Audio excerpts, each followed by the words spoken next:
Well, many thanks to Marcus Oldham for having us here. It's a real privilege. You're a very famous college. I think you're the last one standing, last independent ag college standing, and it's great to see also a beautiful even mixture of strapping young men and strapping young ladies. I'm surrounded by strapping young ladies in a veterinary school, so it's good to see a nice equal balance. Okay, I'm going to have a bit of a chat about lamb today, healthy, tasty, tender lamb focused on the consumer.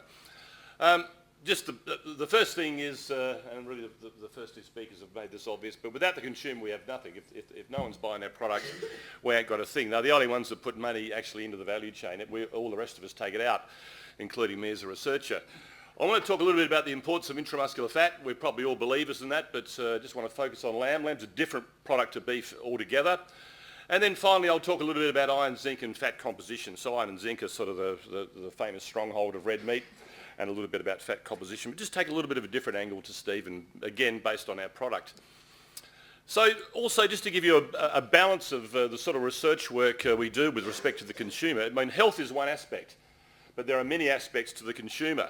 And one of the first ones is, traceability and integrity. So there's a research focus in that area, biosecurity, food safety, low in chemicals, sort of overlaps, I guess, with organics and things like that.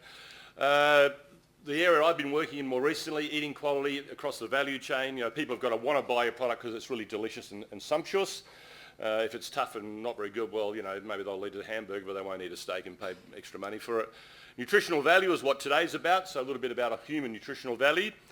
Of course, ethical systems are very important, and someone mentioned caged eggs and organics and whatever, it ties in with that. And finally, of course, the major area of research, to be honest, in agriculture is what we call production research. Kilograms per hectare, lean meat yield, how much meat you get off the carcass, things like that. I'll call that production research. So just a little bit of an idea of the balance of activities that happen for a firebrand crazy researcher like myself. And by the way, my actual title is the Layman's Professor. I'm very proud of that. The local rural press at home call me the Layman's Professor. I think that means because I don't know very much, and also I swear a bit too much as well, so apologies for those two little bits. But it's something that's dear to my heart, and my father in his grave would love me to be very proud of being called a layman. All right, first thing, just a bit about lean meat yield. Lean meat yield is very important for the lamb carcass. The lamb carcass or the lamb meat is not a grinding meat. Lamb fat's not particularly valuable. It's not particularly useful in high concentrations in a burger. It's prone to being a little bit strong in flavour and all the rest of it. So, lamb mince is not a big seller. Beef mince is huge. In this country as well, I think 60% of our beef, something like that, goes as mince. So we're not too far dissimilar to America, but lamb, far from it.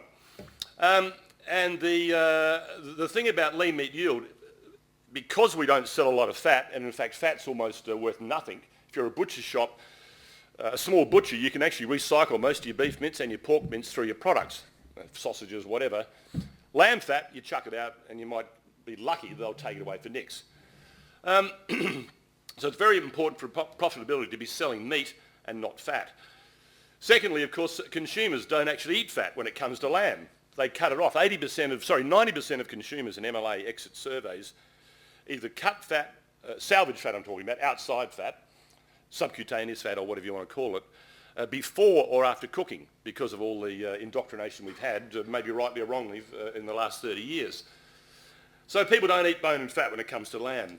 And look at, when it comes to lamb, the actual leans are hellish and expensive. So there's a trim lamb rack. Brilliant, beautiful product. Like, if you want to impress your boyfriend or girlfriend, always have about 6 racks in the freezer you can pull out at the last minute. They just, it's just a magnificent food. So it's about $42 a kilo, roughly in a supermarket here, that's Aussie dollars. You go down to lean, you bone it out yourself, it's $62 a kilo. That's a frigging lot of money for a steak, effectively. I mean, you tend to roast these. The famous lamb chop goes for about $25 a kilo in the supermarket, depending on what the price pressure is. You do the lean on it, you're up around $50 a kilo. That's fish price. So we're selling lamb at a big number. And lamb cutlets like that, the consumer's not dumb. There's no value in those. You're paying $40 a kilo for lamb cutlets, and you're probably paying, now, $80 a kilo for the lean from those very fatty cutlets. So just sort of emphasising the difference in the nature of the product, lamb is different. Now, a little bit about, this is recent data I got from MLA actually 2 days ago, so June 2017, pretty up to date about what people think. So these are sort of survey type things. So you say beef, does it make good healthy meals? Lamb, does it make good healthy meals? Chook, oh chook by the way is chicken, in case you're wondering. I don't refer to chooks, I actually call them fowl, because of course that was the old-fashioned name for a hen. So, but you know, chicken's not my favourite meat, and they're sort of considered to be the enemy, but I'm not biased at all. So here we have people saying, yeah, 53% agree that beef will make a healthy meal. You know, chook, 73% believe that chook will make a healthy meal. For far out. You've got so much chance of getting salmonella and all the rest of it. It's just a complete brainwash. It's worse than A2 milk. But lamb, you'll notice, on these health attributes, rates the lowest. So lamb still has a perception, and I'm going to argue to it, it's completely misguided perception that it's not healthy for you. And finally, you know, is it suitable for everyday meals? Lamb comes the lowest here, partly perhaps because of price. It is very expensive. But it's claimed that it's not very convenient. Well, hell, cooking a lamb chop, how easy is that? I mean, if you can't work out that's convenient, well, I think you should leave the country and go somewhere else. So anyway, there's a lot of pressure to increase lean meat yield. It's more efficient for farmers to grow lean. It's more efficient for processors to process leaner animals. And the consumer, whether you like it or not, wants to see a decent-sized ribeye on their little lamb chop. Are there any downsides? Well, of course there are. Now, we set up a big program in the sheep CRC, subsequently followed on with industry, where we had where we phenotyped. Phenotyped is a fancy genetic term for being you measure a trait. So in this case, we measure the amount of meat in the carcass. We might measure the fatty acid composition. We might measure iron and zinc. That's called a phenotype. You got it? So I'm sure you do. You know your genetics a bit. But these lambs came from a wide range of southern Australia, from, you know, dry Mediterranean to Cowra. They were finishing them on lucerne and, you know, beautiful seasons and all the rest of it. So it represented a really broad cross-section of the Australian lamb industry. And most of my talk was based on the fact that we killed between 9 and 10,000, well, we killed 10,000 animals, but I've got records for between 9 and 10,000, depending on how many records came through. So that's what the data's based on. And the idea was to look at meat yield, eating quality, human health, and even a bit of colour work way back then, to see the interactions between them, the genetics between them, and understand the phenotypes in these animals in relation to the production types. Now, the first obvious one is there's a clear antagonism, and Blind Freddy would know this, between excessive selection for meat yield alone blindly and eating quality. And part of it's to do with intramuscular fat. Not the only part of it, but part of it's to do, if you reduce fat and just select for lean muscle only, you'll end up with pork or, in fact, chicken. So pork's about, in Australia, about 2% fat, intramuscular fat, I should say, even less sometimes. So it's, you know, a piece of cardboard that you have to pump. So these days, pardon? The only way to eat pork is you've got to pump it. You know what pumping it means? You inject it with phosphates and whatever to make it a little more juicy and whatever. So we're not into that game. So the first thing, you know, when I say we discovered, it's sort of Blind Freddy, it's well known in the beef industry, but people said that intramuscular fat will mean nothing in lamb. Well, here's a data set from 2,000 animals where we've got NSA consumer taste panels. So these are untrained consumers, large cohorts of people. And here's the amount of intramuscular fat. It gets about as low as 2.5%, and it goes up, in fact, to about 10% in lamb. So that's our range. Fairly low, but a significant response of 10 points, roughly, out of 100 in consumer points responding to intramuscular fat. So lamb's really no different to beef in many ways, as Stephen was pointing out. IMF's an important component. The other really terrifying thing we found out, we've now got the geneticists on board. It took a while. Geneticists we've been selecting for, in this particular case, let's look at the yellow line, lean meat yield, for the last, 15 years. This is a 15-year cohort of genetic selection from lamb plan. So this is terminal size, the meat breeds. So their lean meat yield very impressively is going up, and that's a good thing, you know, bigger ribeyes and all the rest of it. But of course, guess what's happening? Shear force, which is a mechanical estimation of tenderness, is increasing, intramuscular fat's decreasing, and when you eat the lambs, overall liking of the product is declining. So there's a worrying genetic trend for the lamb industry, which I must say we are now reversing, because we have a breeding value for intramuscular fat, we have a breeding value for shear force. The heritability of intramuscular fat is over 0.5 at lamb. That's a huge heritability for those who know your sort of heritability numbers for a production trait. So we believe we need about 5% or more intramuscular fat in lamb to get a premium product. So in other words, you might know the MSA beef system. To get a 5-star product, we believe you need that 5-star product, which people are willing to pay more for, needs to be underpinned by about 5% or more. There's a number of aspects to it. But from the IMF point of view, it's about that. The standard value at the moment is 4.2%. That's our average value for the standard first cross lamb across about 9,000 records. The low in fat claim from the Food Standards Australia and New Zealand, which is the colleagues I've been working with to try and interpret this from a human health point of view, is less than 3%. So I said, no thanks, not interested. So we're not going to go for a low in fat claim, but I'll come back to that a little bit later because the amount of fat at that level is trivial anyway, I think, and Stephen would agree. So the simplest way to underpin juiciness and tenderness, there are other things we're working on as well, of course, is to underpin it with intramuscular fat, and we've got a breeding value, da-di-da-di-da, so I'll skip over that. Now a little bit on to the human nutrition side. I want to move into the evolution of humans, which I know nothing about, other than I have a close colleague, Professor Neil Mann, so he's a dietetics professor, human nutrition professor who's now retired. He's recently written a book with a couple of paleontology types who understand the fossil records of humans and all that sort of rhubarb. So they've written a book, lots of accolades. He's a fellow of the Nutrition Society of Australia, all the rest of it. So he's a good bloke. He happens to be also from a lamb producing background, so he's got a little bit of allegiance to us, so that was handy. Now, so he tells me that meat is a very important part of the human diet during its evolution, so for the last 3 to 4 million years. That's a fair time. So meat was a critical part in the evolution of humans, based on this work done out of Oxford University. Humans exhibit a range of specific adaptations that are indicative of extensive reliance on animal foods in their diet. I've just listed a couple there. They can only poorly convert simple fats into polyunsaturated fatty acids. They can have a poor ability to make taurines, just like cats. Cats are 100% carnivorous obligate.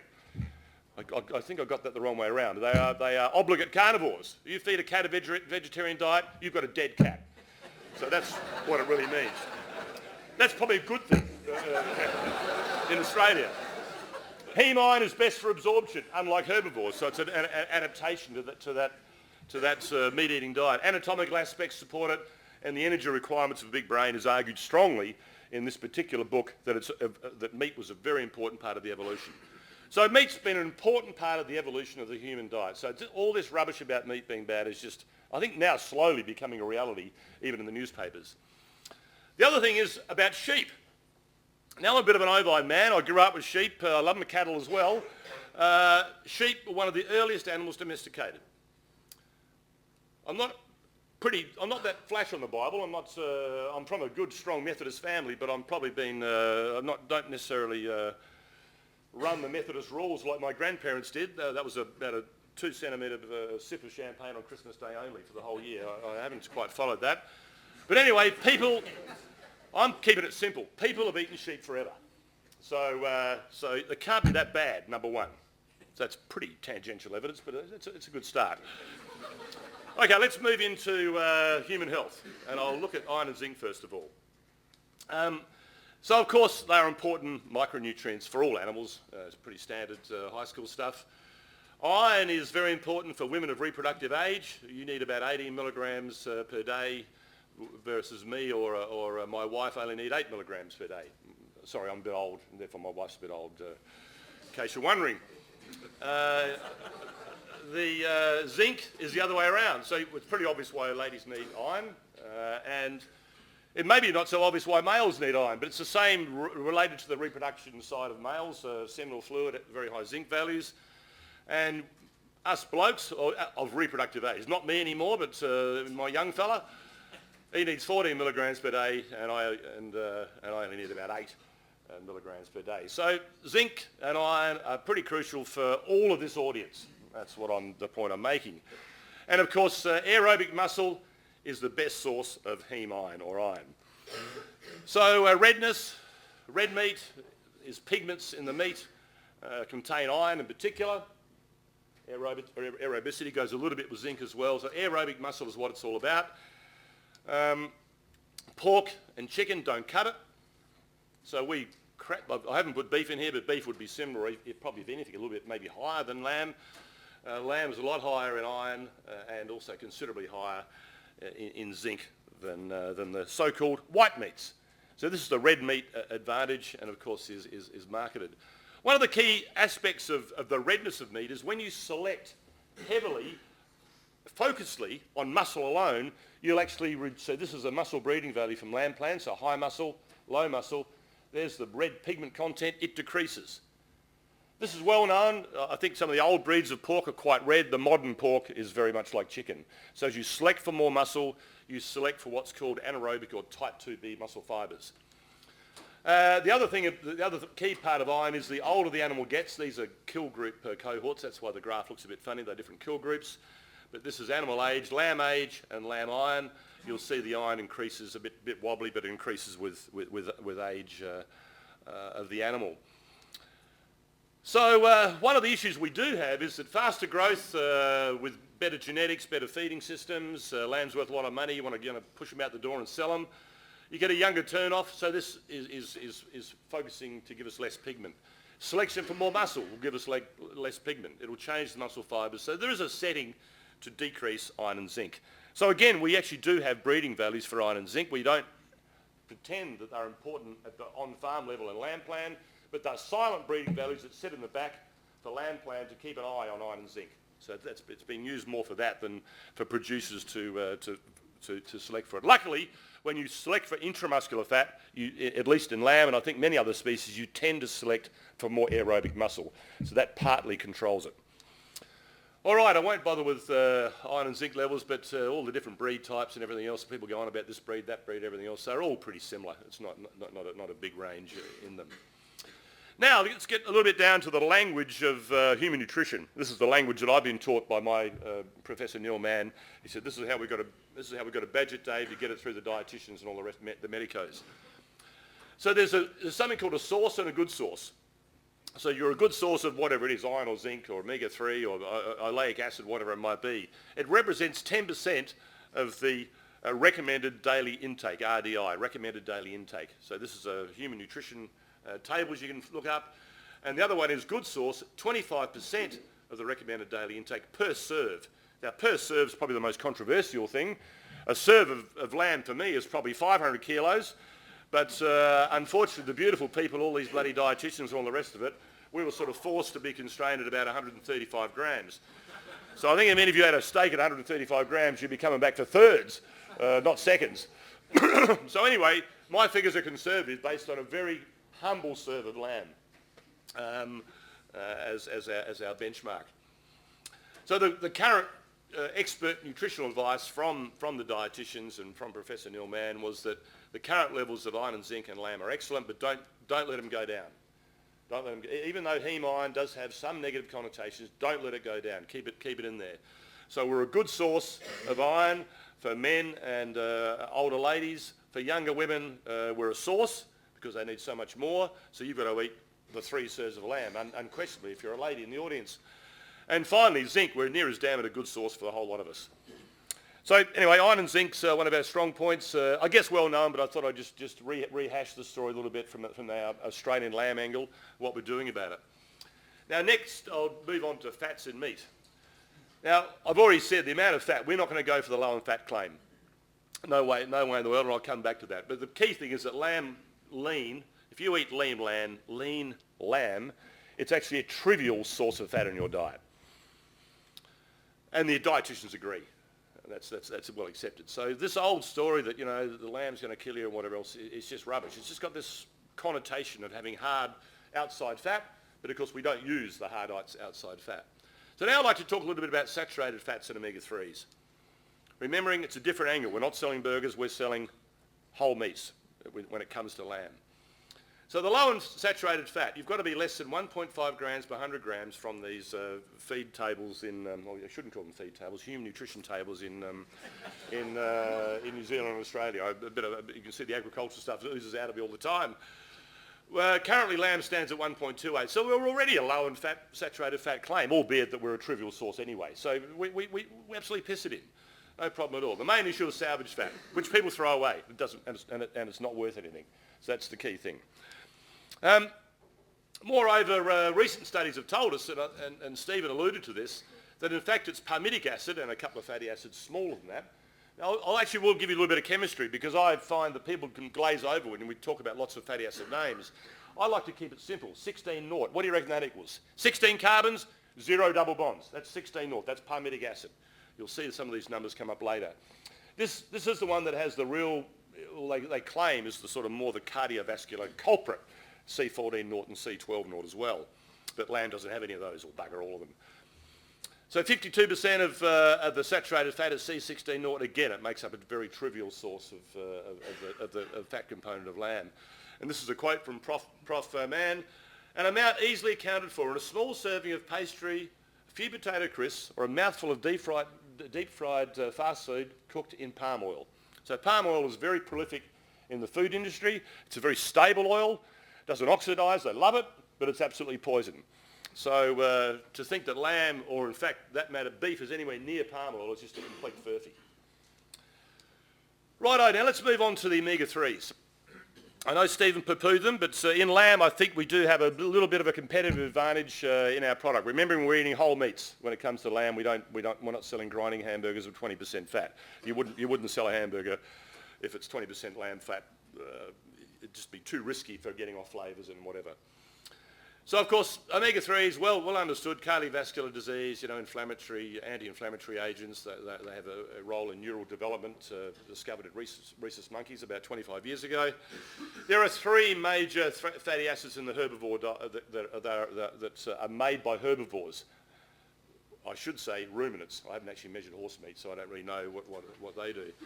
And there's 3 of them. They're ugly names, like icosapentaenoic acid, docosapentaenoic acid, you go, what the hell are they, Dave? Well, just stick to this. They are EPA, DPA, DHA. I'll come back to them, but there's 3, how can I call it, biologically active omega-3s that have had a lot of work done on them, and everybody in this room is probably all taking fish oil tablets, who takes fish oil tablets? You must be Aggies. You must be Aggies. If I'm in a room of vets or whatever else, 2/3 will put that, they're on fish oil tablets. Going to save my life, All right. So omega-3s, where do they come from? Well, they actually come from chloroplasts.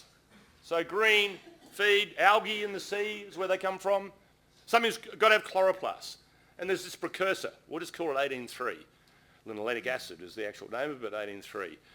And that's converted by the sheep, by the enzymes in the sheep. Delta-9 desaturase, Steve was talking about. Oh, sorry, I still call it delta-9 desaturase, Steve, I'm old-fashioned, but that was sterol-CoA desaturase. There's a number of desaturases and enzymes that can build fatty acids up if you've got this precursor. And they make these 3 fatty acids, the ones that are biologically active, so-called good guys. C25, so add a couple more carbons on this one, another 2 carbons, a lot of double bonds, pretty complex fatty acids. So in green grass, we have the precursor of this omega-3 series of fats. And the sheep can convert those into these 2 fatty acids, EPA and DPA, and they are the anti-inflammatory, anti-coagulation ones. And they also produce the neural fat for neurons, higher neurons. So there's sort of 2 functionalities there. And the sheep does that for you from the precursor in green grass, or any form of 18-3, to be honest. Linseed will do it as well. So here's the levels we get in lamb. Now, the first point is I'm going to concentrate on adding all those 3 fatty acids together. But the human nutritionists still don't recognise this one in the middle, DPA, as a bioactive compound.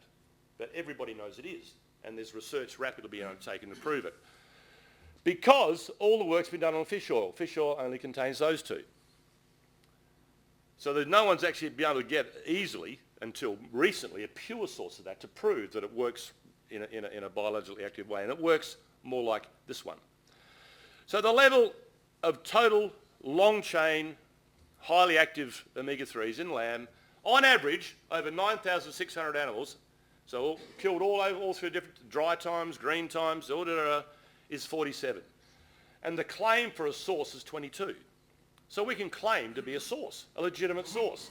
Half of Australia's omega-3 nutrition for humans comes from lamb and beef. We don't eat as much fish as many other countries. So we're quite reliant on red meat for that.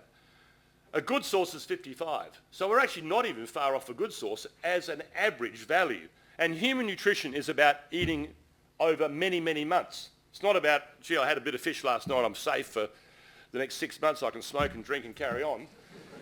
It's a yearly rolling average, your nutrition status. The other thing that's a crude indicator, but I think a valuable one, is the N6 to N3 ratio. N6 fatty acids, as Stephen alluded to, his wife has got him off of them. I haven't got time to go into it, but they're perceived to be not so good for you. The old margarine type ones, to keep it simple. And a value of 2.2 is almost like a hunter-gatherer diet. I gather the American diet's about 12 to 1. Used to be, it's still 12 to 1. So the poor old Americans, they just love their N6s. And maybe some of their politicians show that, I don't know, I'm not sure. Sorry, that was a very bad thing to say. And the Australian diet's not much better. Our average diet, at least in 2006, was 8 to 1. So lamb's way in front there. So we smash other meats. We friggin' smash them. Why? Because other meats, if they're grain-fed, at least the popular grains that are used in Australia, linseed is an exception, but we don't have vast quantities of it, have this series of fatty acids. They don't have the precursor. They don't have the omega-3 precursor. So so many of the kill cohorts were what I call off dry pasture. None of them were in a feedlot, but they were fed grain or pellets at pasture. So they were sort of grain-fed, but at pasture. They weren't in feedlots.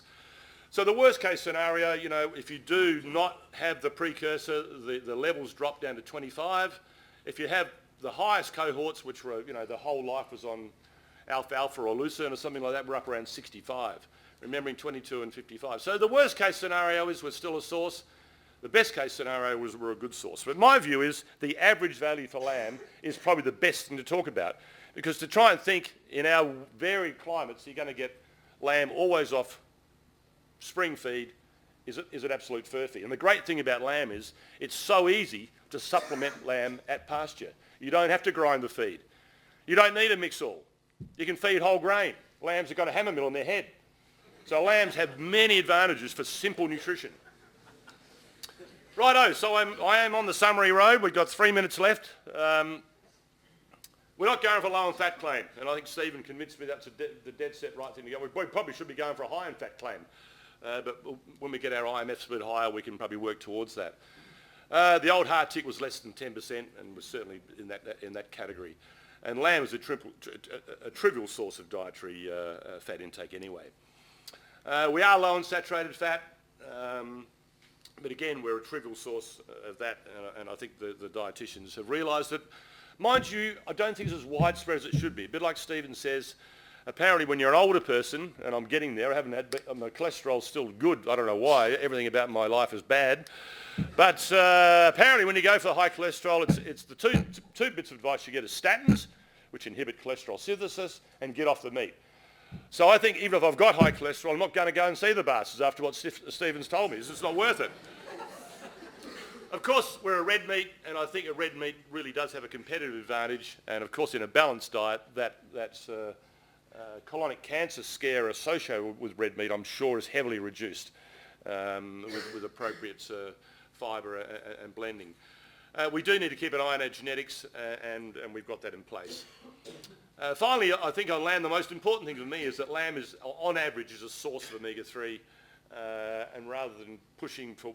I'm happy for people if they want to go grass-fed or organic, no problem at all.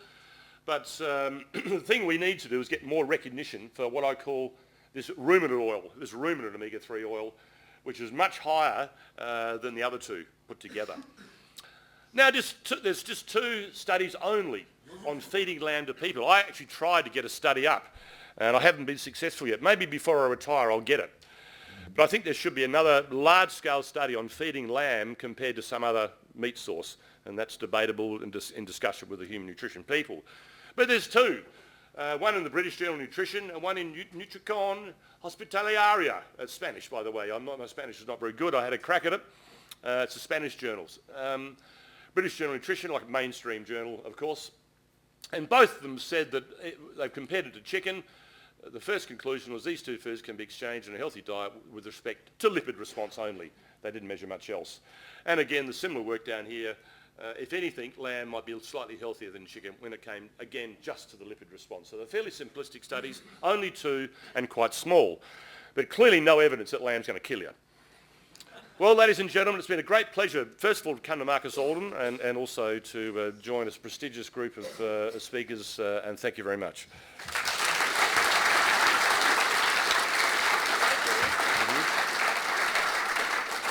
Thank you, David.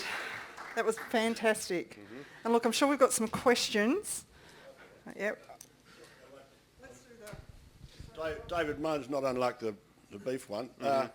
There's a new breed that's evolved into the lamb industry, developed by the Gilmore family, Teddy Keel, who are now claiming that the Australian white breed does have a intramuscular fat advantage. Have you got any way of commenting on that? I have no record. If they're on lamb plan, they should have breeding values for intramuscular fat, and that would be the clearest way to prove that.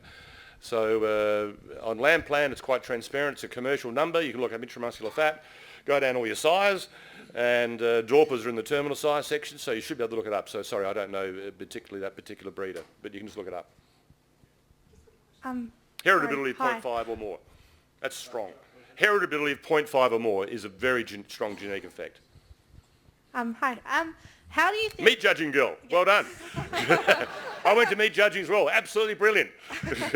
Yes, we're just saying about your talk there. How do you think the lamb industry will react with obviously the lab-developed proteins? And then obviously, how do you reckon they're going to what, sorry, developed proteins? The lab-developed proteins, so obviously making the proteins in the lab with the beef patties.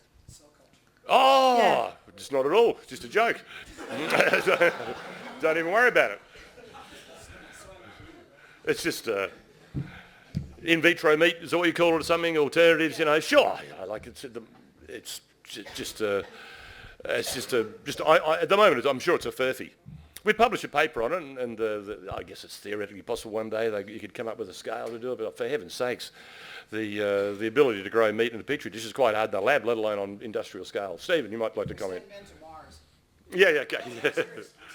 Yeah, I agree. Because you can't take cattle with you. And I'm not serious. It would be an important source of protein because you can culture the cells in a laboratory, and it's going to take years to get to Mars, and they need the iron. So there's a real application. Okay, space travel. That's a good answer. It's a better answer than I gave because I was a bit aggressive on it.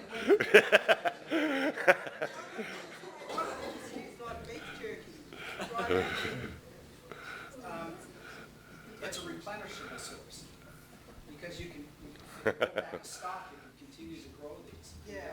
And you grow fat cells along with it, you got marbling.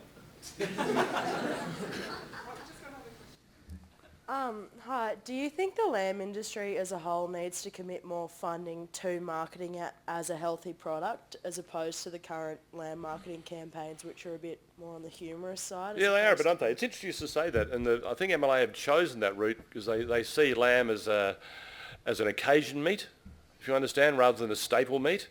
I think the average intake, it's 0.9 something meals per week, so about 1 meal a week of lamb.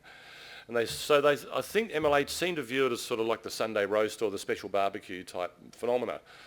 I suspect in my family we'd probably be a 5 times a week lamb family and maybe twice a week beef. Because I find beef, unless I can buy it direct from the processor, and the processor I know, and one of them's in this room I might add, I don't trust it. Still, even though I'm a total believer in MSA and been part of it. So I think there is more room to push lamb, and my intention with Professor Neil Mann is to publish my one and only paper in a dietetics journal, which will summarise our work, our human nutrition work from those 9,000 animals in lamb, to at least get an alternative view put forth for lamb, which not many people do put it forth. I agree with you. It's a very niche meat. It's only, about 4% of the world's meat or something? It's a real niche meat. G'day, mate. How do you find, so lamb grading is going to change. We were told about IMCJ the other week that the grading is going to change. How do you see what impacts it going to have on consumers? Because it's at the moment consumers don't necessarily, or as far as I know, you can't see intramuscular fat in lamb by the naked eye. How is that going to? How's it going to be marketed if it's? Well, it's not my job as a scientist to say how it's marketed, but the way MSA has finally evolved, and it takes time, took 20 years. MSA started just in-out, you're either MSA in or MSA out. Remember, there's 3 grades in MSA, distinction, credit and pass, but it was first of all marketed as just in. So it's still a very broad range of products, but the way the more forward-looking companies have evolved is that they underpin their brands in a structured way to represent the different MSA grades. So the best, I hope Mark doesn't mind me saying it, but the best beef brands from JBS, they'll be underpinned at the highest possible grade for that particular cut. So, but it's an evolution, it takes time. So I would hope that would finally happen in lamb. That's the best, let's say, JBS lamb brands will be underpinned. Need to happen in lamb. So that's how. So it works through the brand. The MSA is a tool for the brand to use to sort the meat into those brands. So have you got my message? So the lamb grading is the tool, and the companies are the people who use it and try and get a buck out of it for everybody. Because if the company gets a buck, the farmer gets a buck. All right, Matt, you're the last one. Mm-hmm. I suppose with intramuscular fat, you said the heritability is up at 25. Mm-hmm. Is there any hope for those that are trying to increase the intramuscular fat to do things around gestation or leading up for that lamb to try and bed that, or is it pretty much just a genetically driven needs the enzyme? It's an interesting one. It's a little bit different to beef. The more I've looked at lamb and fat, intramuscular fat as a depot in lamb, is that it's actually it's probably more early maturing than late, or consistently maturing throughout the whole body. The depot is there all the time and grows with the other depots. And I haven't seen any mechanism in lamb that bends the curve. In fact, I haven't seen too many mechanisms in beef that bend the curve beyond genetics. Generally speaking, once the depot is set sometime, whether it's in the fetus or soon after, I don't know, bloody early on, so Japanese black cattle, they start higher and they finish higher. Serial slaughter type stuff, when you slaughter them at bubbies, and there's not many, they're expensive experiments. But everything I've seen, it's hard to bend the curve. Stephen discovered the fact that intramuscular adipocytes favour glucose to acetate. I'm sure you're still hanging on that one, Stephen. I certainly believe you and have peripheral evidence to support you. I am, yeah, that's right. Yeah, thank you.